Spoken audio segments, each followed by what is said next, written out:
Today's conversation is with Merit Valdsalu.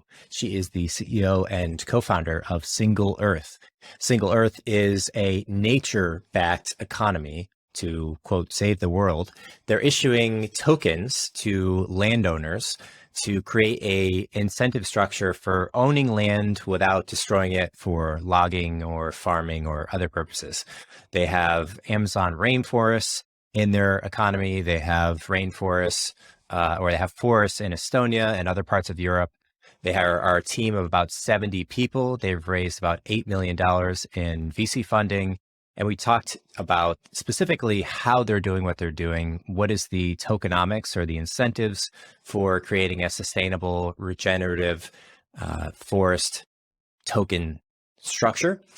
We talked about nuclear and other sustainable energy options, the trajectory of Europe in relationship to the war currently going on in Russia, energy needs that are happening there, and much more. So if you enjoy this conversation, please give us a thumbs up or a share, deeply appreciated.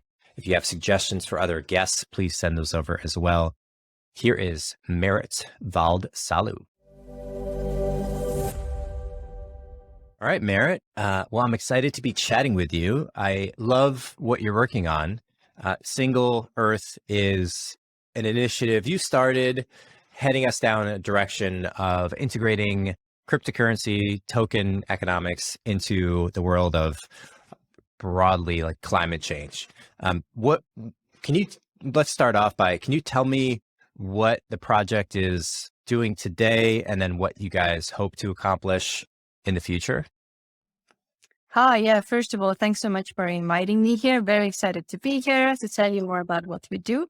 So what we do at Single.Earth is, well, we create the world's first nature-backed currency, which is called the Merit.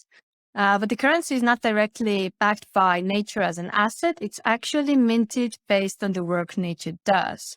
So nature provides us with a lot of different, what's called the ecosystem services. So it does a lot of good things that make basically this planet habitable for all of us. So providing us with fresh air and water and the food we eat, but also doing things like removing CO2 from the atmosphere and holding biodiversity.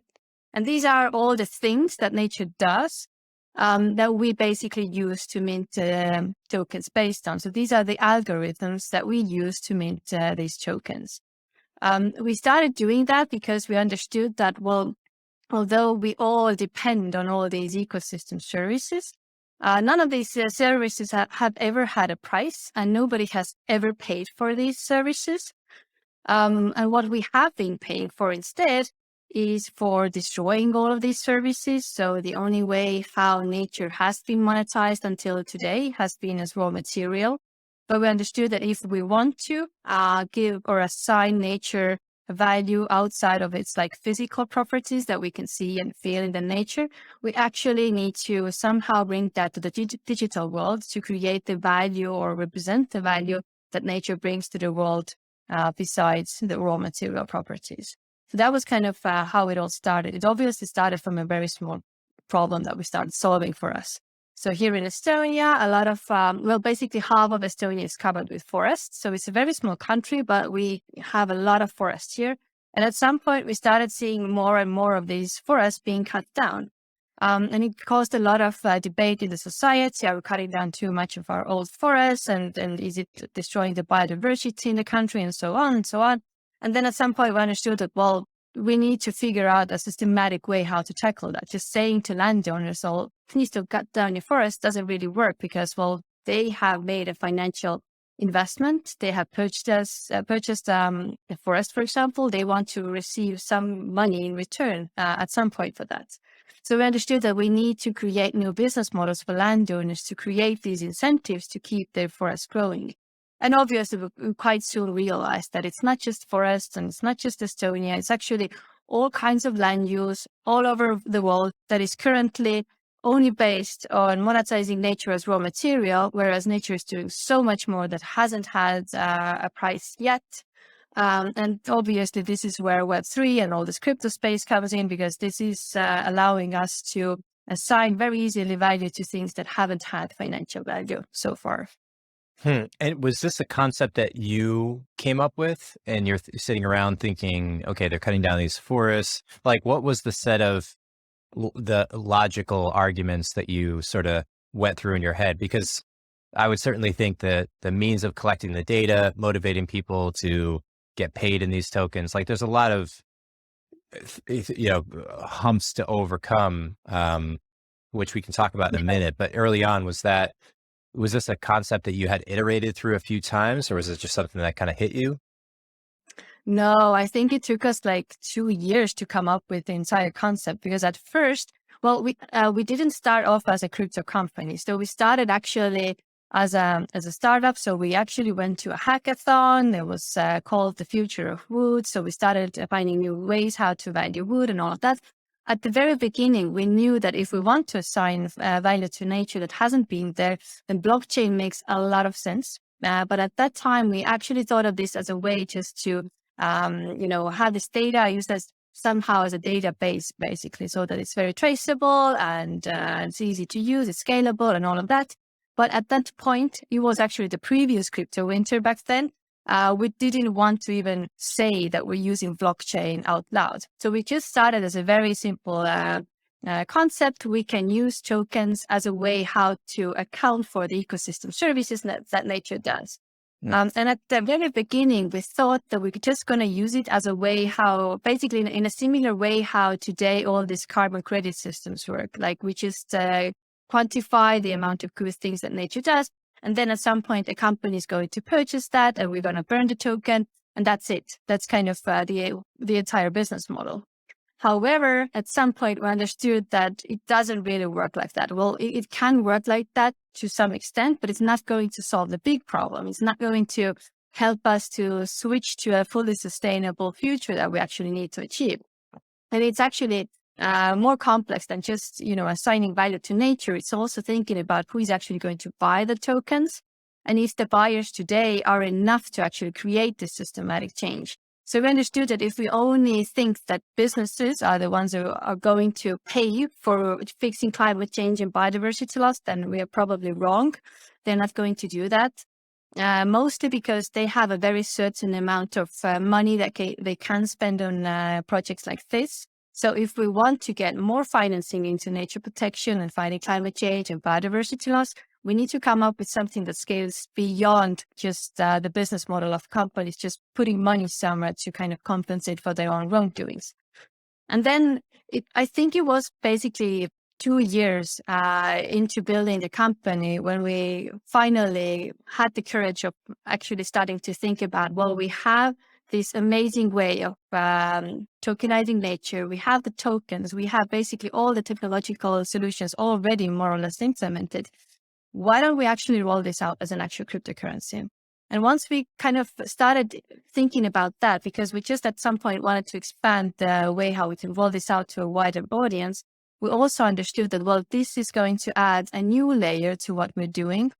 And that is that if we roll this out as an actual currency, we're able to engage with the basically entire population eventually. So we can create a new financial system that is based on how much nature can sustain. And that is something that is actually going to solve climate change and biodiversity loss, because by limiting the amount of tokens that we create based on nature, we do that based on the real-time data. So we actually have an oracle that is basically reflecting the work that nature is doing in the real world. And based on that, we can limit the amount of tokens in circulation to how much nature can sustain. And if this starts to work as an actual currency, we can also limit the economy to how much nature can sustain. And that is the ultimate sustainable economy that everybody's talking about, the net neutral, net zero economy that doesn't emit more greenhouse gases than nature can absorb, but doesn't use more raw material than nature can also sustain. So these are the things that kind of came along the way. It also took us more courage to take that step, because we understood that this is going to be a whole new game. So it's not just about selling to companies something to like a compensation instrument. It's actually building a whole new financial system that now places nature at the center of everything. But then again, once we had come up with this idea, it kind of made so much sense that we couldn't go back. Like, how can we just, again, go back to just selling credits to companies that is actually not helping nature and the climate and all of that much, if we can actually come up with a crazy idea, which is obviously a huge leap of faith, but if it works, it's going to have a huge impact on the world. And that is kind of the solution that everybody is looking for today. And where do you get the data from to measure how, you use the word services as something that I think like trees are doing to inhale CO2 and exhale oxygen. How do you gather that data? That is a very good question. So when we started, we kind of expected that this information is somewhere because like nature is keeping all of us alive. There are thousands of satellites orbiting around the Earth. Obviously, there must be some place where people are tracking all the things that nature is doing at this point of time, or like how the planet is working. But then we realized, well, it's not like there's no place where you can go and check like what is this forest behind my house doing to make this planet habitable.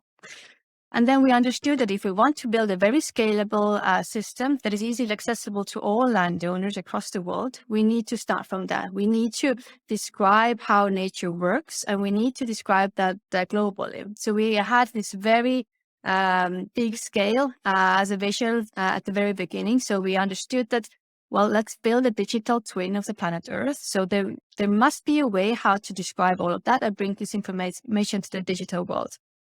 So we started from taking satellite data. So we use satellite data to basically look at what is the natural resource that we're looking at. So right now we work with forests. Eventually we will be working with wetlands, grasslands, all land types. But unfortunately, we can't measure carbon sequestration from the satellites. So this is why we're building these global models based on open data that we have and big data analysis and machine learning to describe how these ecosystem services work. So obviously we weren't able to do that with a very small team. It's quite an ambitious thing to do. So that's why we hired an in-house science team. So we have about 20 people who are full-time working on building this digital twin. So it includes ecologists, climate scientists, but also data scientists who are collecting all these kinds of data. So some of the data sets are like global data sets, some are very local. So we integrate all of this together to build these global models that describe how nature works. But obviously, this is something that is never going to be ready. So there's new information being published all over the world, and we're just continuously integrating all of that into our system to make the models more and more accurate. But why we needed to start from that is because this is the way how we mint tokens. So this is the oracle. So we have this digital twin of the world. And the simplest way how to generate tokens for us right now is like every time 100 kilograms of CO2 is captured in a biodiverse forest, we emit one token to the landowner. And this is like the easiest way. In the next phases, we will also integrate biodiversity, carbon stocks, and other ecosystem services to that. But we started from something that people have learned to quantify and understand that this is something that needs to be quantified and valued. So we start from CO2 sequestration in nature. And and what's really important is that we actually issue the tokens to landowners. So the landowners have a wallet, they get the tokens there. And that is also something that was very fundamentally important for us at the beginning, because we understood that the only way how the forest will remain intact is if the landowners receive financial gain out of it. So that was kind of the starting point. Like we understood that the problem needs to be solved from the landowners first for the entire system to work. And is there a anticipated or existing input of value into the system? If you issue people tokens, they have tokens. Is there, that's the issuance of value. Is there an input? Like, are people buying into these tokens, raising the value of the tokens? Either are people doing that nearby, or do you anticipate that being funded by governments or some other groups? Like, does that? Do we buy tokens earlier? Right. Because if they're issued, but you have 1,000 landowners that are getting issued tokens, the tokens aren't going to have, there's not going to be a closed loop of valuation in the currency. It's like a, circuit that's not complete. Yeah. But you get my point. Yeah. So what happens next once we've issued these tokens to the landowner is that, well, somebody needs to buy them. And the simplest use case would indeed be the same what companies are doing today as well, which is they buy the tokens because they want to do something good and show to the world that they're doing something good. So they buy the tokens and we burn these tokens and they receive a certificate which kind of says that they have protected that much forest, which sequesters that amount of CO2 and holds this type of biodiversity. And they can put that into their ESG reporting, and that's very easy for them. But where it gets more exciting is where individuals can also purchase the tokens, and they don't have to burn them. They can actually buy and hold the token. Why would they hold the tokens is, well, obviously because they want to save the world. So that's a very good way how to finance nature protection directly to landowners. But there's also an opportunity to win from this financially. So when I mentioned that the token can always be used by the companies, which means that there's always a utility value for the tokens. So the lowest price that the token will always have is basically the utility value. So it's like the carbon, biodiversity, the ESG instrument value that it represents. So this is basically the floor value of the token. Now the token doesn't, however, necessarily have like a ceiling of the price. So the token value can increase if, for example, the utility value increases, then naturally the token value will also increase because it can always be sold to somebody for a higher price. There's also a possibility that it will increase speculatively. So if people start to buy more and more of it, then the token price will go up. But what's also, I think, very unique to our system is that we also have a burn mechanism that will also help us to basically increase the value of the tokens. But the burn mechanism actually happens in a quite unique way. So for you to understand how this works, well, first of all, we need to start from the point that we always generate the tokens based on the work that nature does. So nature is actually constantly giving us more and more tokens. So it's an ongoing process. And for as long as nature is doing these good things, they would generate more and more tokens. If we issue this out as a currency, consumers will take these into their wallets and go and start purchasing their daily coffee or food or whatever they purchase with their money. Then every time they buy something, a small fraction of that is also burned. And that is because if we generate tokens based on the way nature generates these ecosystem services that we consume on a daily basis, then at the other hand, we need to, whenever we consume something, we're actually using nature and the ecosystem services. So this is the place where the tokens need to also be removed from circulation. So the more we use the tokens, the more we consume things, the more of this will actually be taken out of circulation as well. And then again, as nature creates new tokens, then we can again start consuming for as long as we had used up the tokens that nature was able to generate for the time. And as these tokens are burned and taken out of circulation, then obviously the rest of the tokens in circulation will gain in value. And that is kind of the entire point of the system. So if we are using too much of nature, then the value of all tokens in circulation will become more and more expensive, which means that it becomes more and more expensive to consume things. And that should naturally give us the gap or a limit to the economy that we can't afford to use more nature than nature can actually sustain. And that is a very direct link that we're currently missing in our daily lives because we don't understand when we've used up too much, when we consume too much. Like, is it okay to have one coffee a day? Should I cut down my coffee? Am I flying too much? Is it like 3 flights? Is that fine? Should I cut it down to 2 or 1? So we don't actually have this information in our daily transactions and daily lives. And I don't believe that we will ever be able to kind of calculate all of these things in our heads. We need to have a very systematic way that would help us to make these decisions in this very simple form, which this currency can also help us to achieve. I hope that this is making sense. Yeah. Well, I'm basically hearing you say that if there is going to be a open market participant in the ownership of nature. If you can own animals, like you can in agriculture, if you can own forests, like you can in Estonia, you can where I live in Oregon, you can many places in the world, then how do you create an incentive system for the ownership of plants and animals to become profitable without destroying them in the process?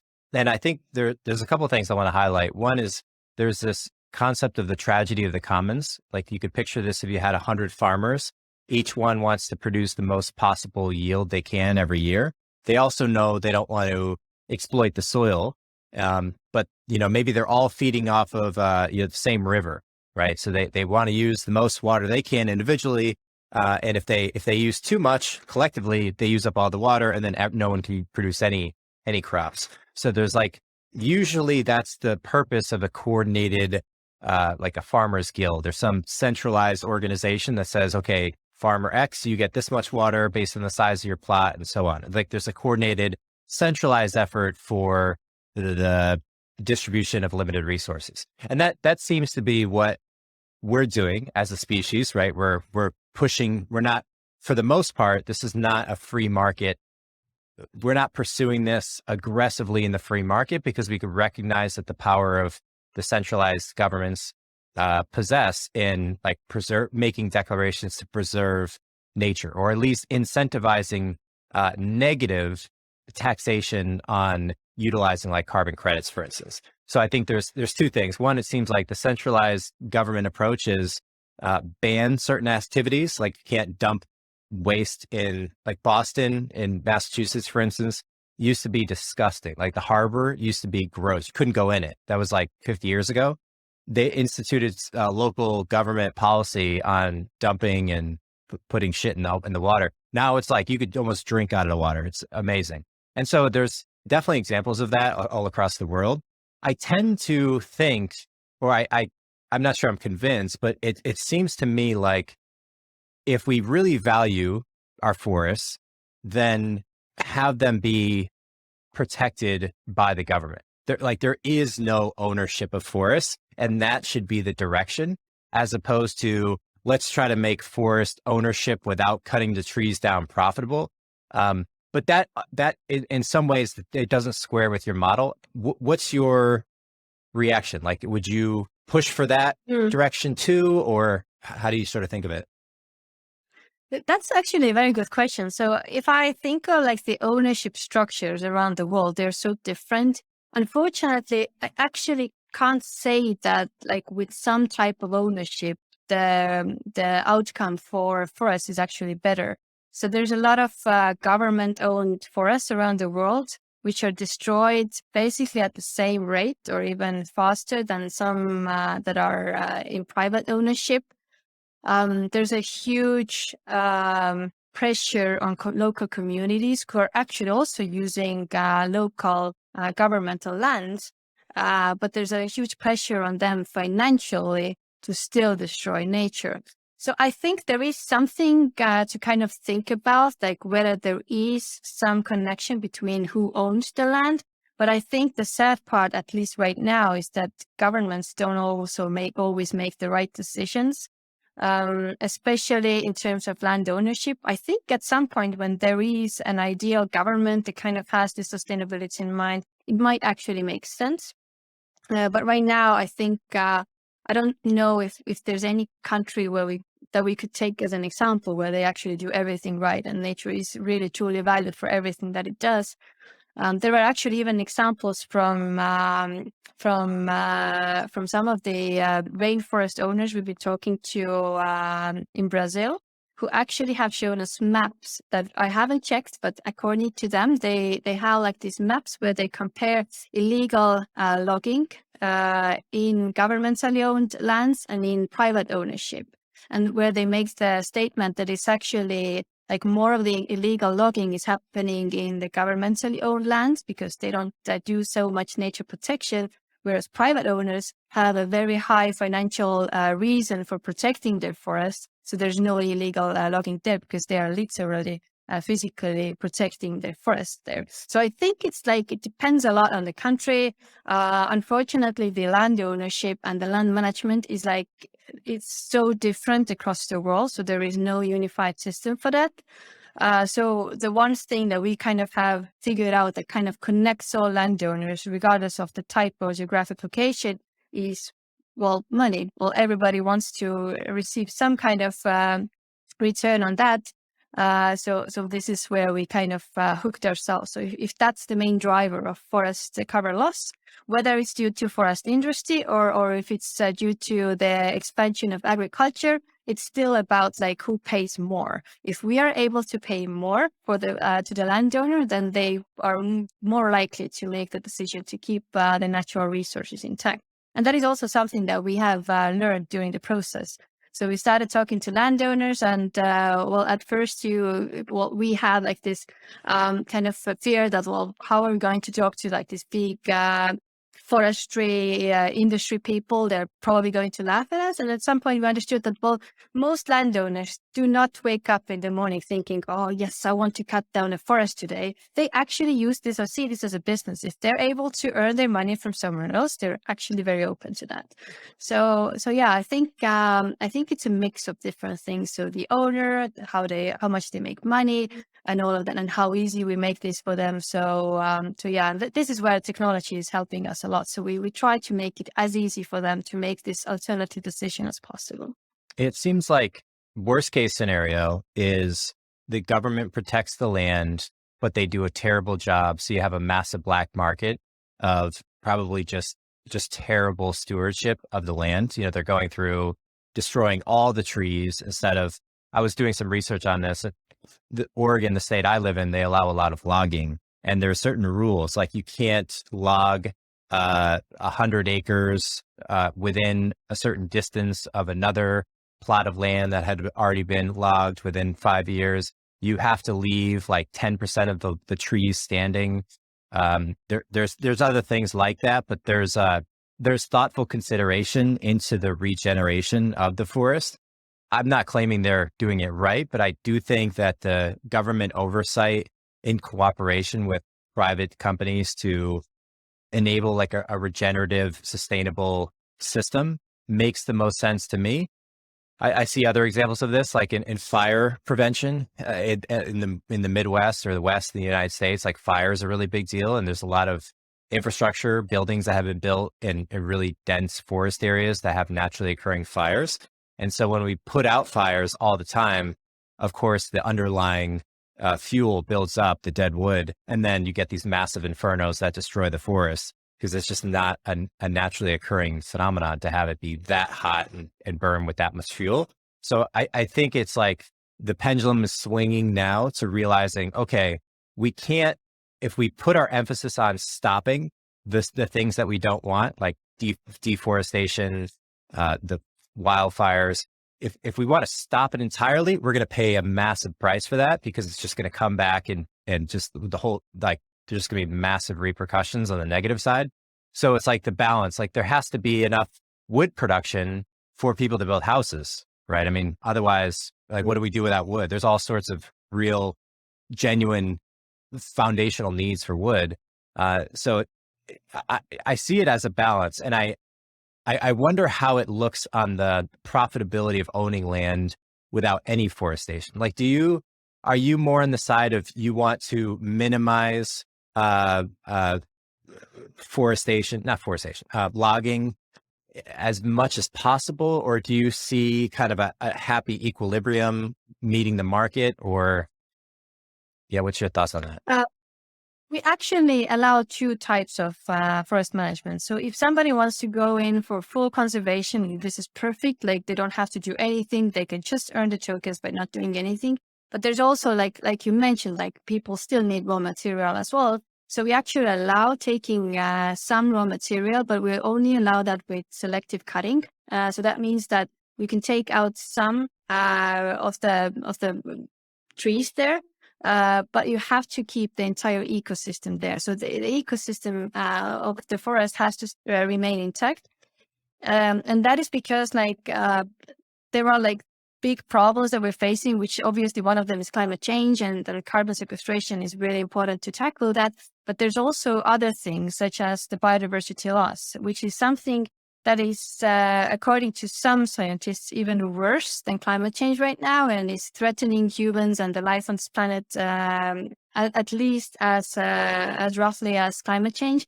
But that is something that we don't really, as humans, understand. We don't feel that we're losing biodiversity around us. Like, we don't understand how many bird species we've lost during the past decade, because we just naturally become accustomed to the number of birds that we have around us every year. And that is something that is directly related to destroying ecosystems as a whole. So if we remove some of the trees from the forest, then the habitats for these animals and birds and insects still remains there. If we completely clear cut it, even if we do reforest it, so we replant the trees there, it still is gone for a few decades. And if we replant like a monocultural forest there, then it's never going to be the same as it was. So it's a very, very complex issue. And that is why we can't just focus only on tokenizing carbon there as well. And this is why we're building these complex systems that actually also includes biodiversity and eventually like socioeconomic aspects and all of that as well.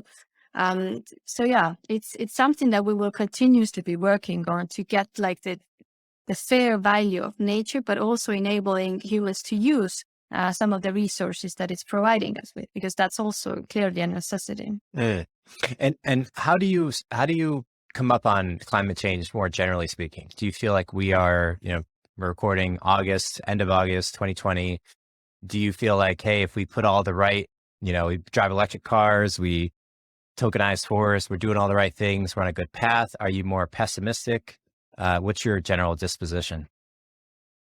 So I'm actually very, I think I'm a very realistic person. So if I look at the numbers, so I know that we need to cut our emissions, global emissions, by 45% by 2030. So that's in 8 years. And if we look at the governmental commitments, like that governments have made across the world, then we are on a path to increase our emissions by 14% by 2030. So that is kind of giving us the hint of how bad we're actually doing. And I think the worst is that we don't really have control over climate change. We do have climate goals, but we already know that we are not going to meet them. So there's a lot of talk, but not enough action. The other thing is that the similar type of goals for biodiversity loss have also been set. So in 2010, governments had set a decade's worth of biodiversity goals. So they came together again 10 years later in 2020, and they understood that we didn't meet any of the goals that were set in 2010. So that means that we also don't have any control over biodiversity loss, even though we are aware of these problems, we know how to solve them, we just don't do that.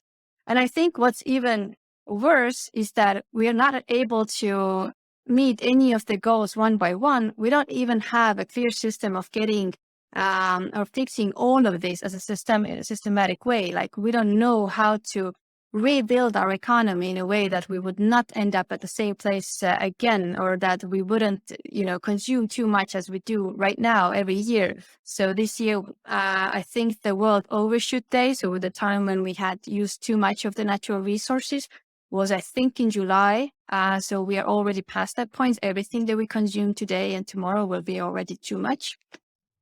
So I actually have to say that we are doing worse than anybody or like the majority of people actually realize. Is this from the limited research I've done on this, there seems to be a wide range of modeling, and it seems the debate seems to typically come down to not whether or not we're using more or less than what different people say we should, but what is the accuracy of the modeling? Because certainly by the models you're referencing, we're way past that.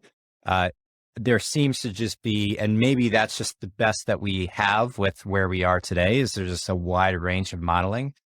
Is that, I would imagine that's the primary cause for debate as to how, on some level, we also have to recognize that human beings technology is just moving towards lower emission. Like electric cars are just better in every single way, regardless of climate change, than internal combustion. Electric trains are better than coal trains and steam trains and gas trains. And there's all sorts of other examples of this where like people, we're having a conference using, podcast software and all these other softwares. And I'm not flying to Estonia to meet with you. And this is happening all over the place in so many different industries. And so it's kind of interesting to me to see, okay, things are naturally just happening in this same direction. On what is the intervention necessary, and could that intervention have far-reaching negative externalized repercussions? Like I saw one that was like, slow down the cargo ships across the world. And the impact of that is like, maybe that's good for the emissions of that ship. Maybe the outcome of that is people starve to death. It is hard to like externalize those things, but I'm curious your just thoughts on the degree to which we could predict the impact of our collective decisions.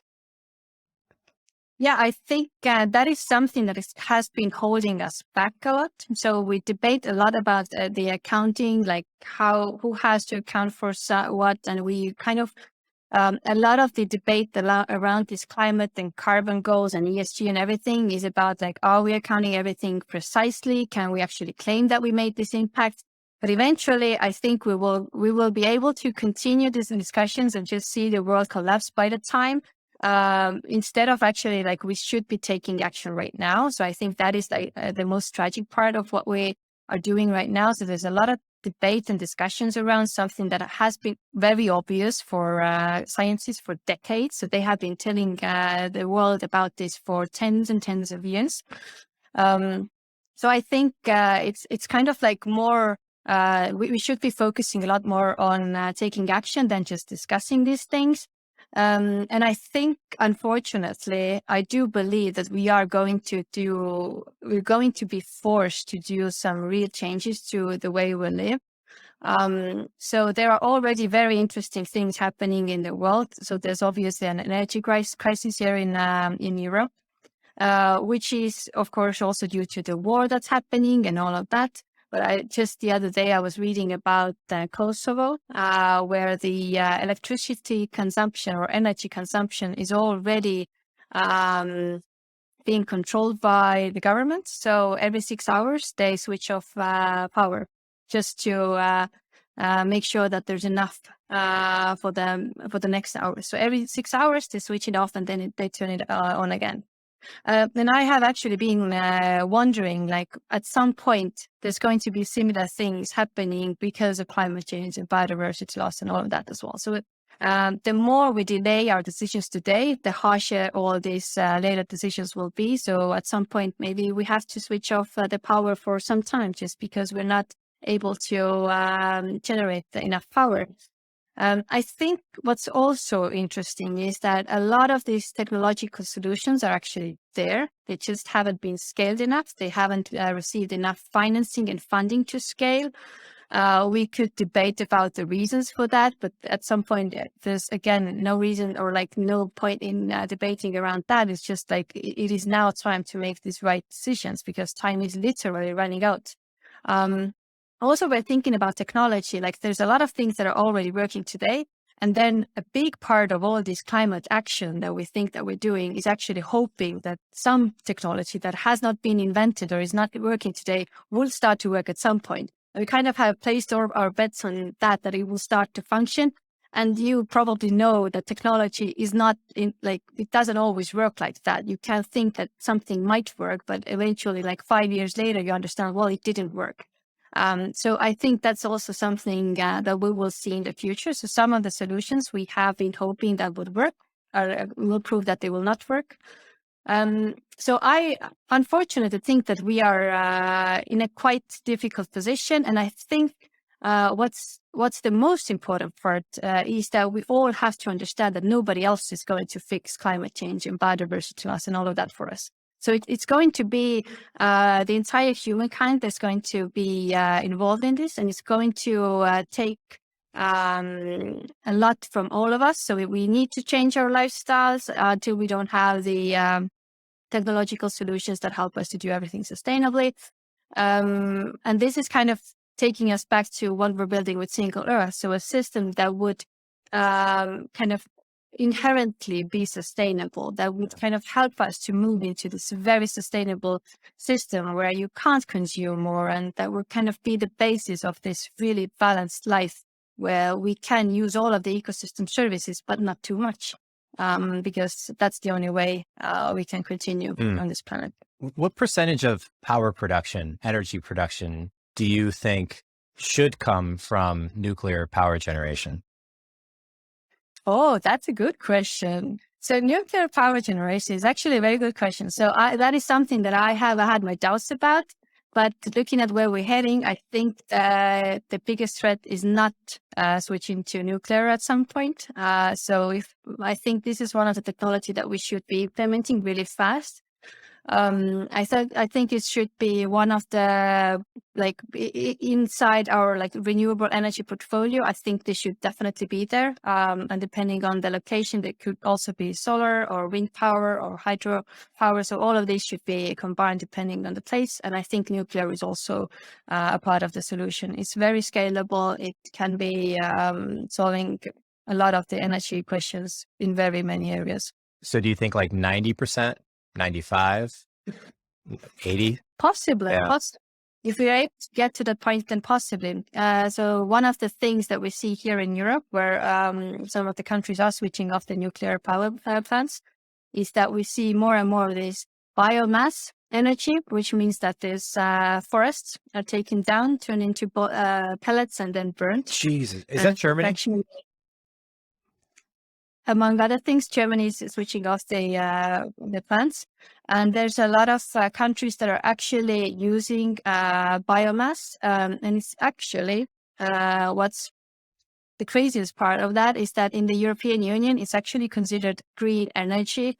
So you might even get bonuses for that, or you're doing something green for that. We actually just this is where I think we're crazy. It is kind of this is where okay, it's not about pushing forward on slowing cargo ships. It's like we're kind of insane thinking that cutting down forests, destroying the biodiversity, and then burning wood, releasing CO2 from that burn, and calling that sustainable, and shutting off your nuclear power plants, and then in reality just buying a ton of petroleum on the side anyways. It's like, yeah, I don't know. I don't hear any knee-jerk reaction to nuclear.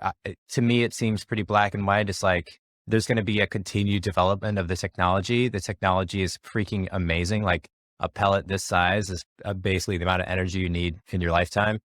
And you just, I don't know exactly what the best answer is on long-term viability, where you just bury it in the ground or these things shut off. But either way, I don't know. It just seems like in terms of energy production to not be going in, and China's going hard in nuclear. They're building, I think the number I heard was 100. That could be off. Don't quote me on that, but they're building a lot of nuclear. And so. Yeah, that's very scalable, very efficient. Yeah. And where are you guys now in terms of the products? You have, how big's the team? How much tokens have been issued? How many landowners on the platform? Just give me a sense of scale and progress so far. So right now we are a team of a bit more than 70 people. So roughly 1/3 of us is scientists. So the climate scientists, ecologists, data scientists who are building the digital twin. Then roughly 1/3 is actually the developers, software engineers who are building all of these things.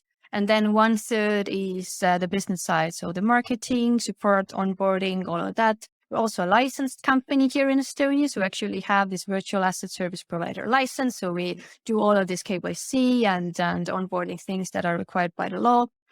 Where we are in terms of token issuance, we have minted the first 8.5 million tokens. We have minted the tokens to lands that are located, landowners located in Europe, but also in Brazil. So we have a huge Brazilian rainforest in our portfolio, a beautiful, intact, 100% biodiverse rainforest. And then we have a lot of mature forests in Europe that are actually quite rare here. So very biodiverse and very nice. And we have actually made the first transactions, although we haven't, like as of today, we haven't publicly opened the sale yet. So we are closing the waiting list at the end of August, and then starting the waiting list sales on the 1st of September. And then during September, we will be doing these waiting list sales to the people who have joined. And then towards the end of September, we will also make this publicly accessible. In the first phase, the tokens will be held in our on our platform in the custodial wallet. So this is the first phase of rolling these out, and then towards the end of the year, we will also make it possible to transfer the tokens to external wallets and exchanges and all of that. So we actually start with a fixed price, which is €3 per token. The price discovery for us was a huge thing that we had to work on quite a lot. And in the end, we understood that it like where do we get the price from is not from the existing carbon or biodiversity prices that you could find on the market, but we actually had to turn to the landowners to understand what is their expected return on their investment. And from there, we made the calculations on what would actually be required for them to be able to keep the forest growing. So it has been a long process. A lot of our team has been kind of hired to figure all of these things out. And now we're at the place where we actually have all these puzzle pieces together, at least to the extent that we're able to make the first transactions and start scaling this, both from the supply and demand side. That's awesome. So 70 people working on it for years, pre-launch. Who's funding this, or how much money have you guys raised? We raised a seed round last summer that was led by Equity Ventures, which is a Swedish VC. Before that, we also raised a pre-seed from Icebreaker VC, which is a Finnish venture capital firm. So they have been helping us to build all of that. And I think that was kind of also like we did the seed round last year, which was a very nice time to fundraise. And I think the best bet that we made was hiring our in-house science team. I don't think we would be kind of crazy or bold enough to do it perhaps today with these market conditions. But at that time, it made a lot of sense. And I think that is like one of the biggest assets that we have. So we're able to scale our token supply very fast. So there are other companies who are also in the nature-based climate solutions and tokenization space, but they usually don't have their own supply. So this is how we're actually very different. So we mint our own tokens, and we can do that thanks to the science team. And 70 people on the team. How much have you guys raised? It was $7.9 million. Awesome. Solid progress. So yeah, I hope this was a great conversation. I very much enjoyed it. Are you active on Twitter, Medium? Are you writing anywhere personally? I am. I'm trying to be more active. I am active on Medium, on Twitter. We have a Discord channel. I'm on LinkedIn. So I try to be as active on social media as possible. I love discussing all climate change, biodiversity loss, and all these topics related to that, especially from the angle how technology, Web3, and all of that can actually help us to achieve these crazy goals. Nice. Well, congrats on all the progress so far, and hope you guys succeed, obviously, for the betterment of everybody. But really enjoyed it. Yes. Thank you for having me. All right, Merit. Bye. Bye.